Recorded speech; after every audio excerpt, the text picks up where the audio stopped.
په نورستان کې د امنیتي ځواکونو په ځانګړو عملیاتو کې درندو وسایلو او نورو نظامي تجهیزاتو یو لوی ډیپو کشف شوی دی. د 201 خالد بن ولید کلي اردو مسؤلین وایي یاد عملیات د نورستان په کاندیش ولسوالۍ کې ترسره کړي. په وینا یې له دغه ډیپو مختلفې لوی وسلې، نظامي تجهیزات او په لسګونه زره مرمۍ ترلاسه شوي. د نورستان ولایت د کاندیش ولسوالۍ کې د کشفي راپورونو په اساس ځانګړي عملیات ترسره کړل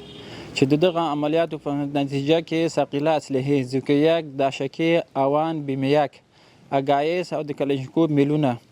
او ثقیله خفیفه مرمۍ او البسباب او جیمرې مخابرې داسې شیان نور ترلاسه کړل. په لوري ته د 201 خالد بن ولید کلي اردو ویان مولوي وحید الله محمدي وایي یاده سیمه تر تعقیب لاندې وه چې د استخباراتو او نورو امنیتي ارګانونو سره شریک عملیات پرې ترسره شوي دي او د بیت المال اړوند درنې او سپکې وسلې ترې ترلاسه شوي او خپلو اړوندو ارګانونو ته سپارل شوي دي.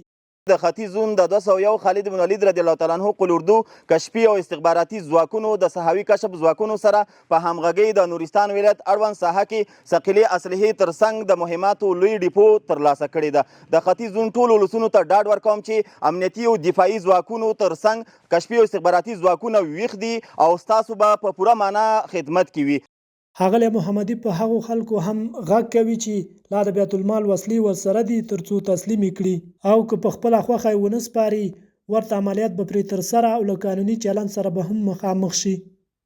او ټول ولسونو باندې غږ کوم چې د بیت المال اړوند اسلحه هر چا سره یې په خپله خوښه باندې مربوطه ارګانونو ته وسپارئ. د خلاف په صورت کې به یاد کسان نیول کیږي او د قانون منګلو ته به سپارل کیږي چې بیا د شکایت حق نه لري.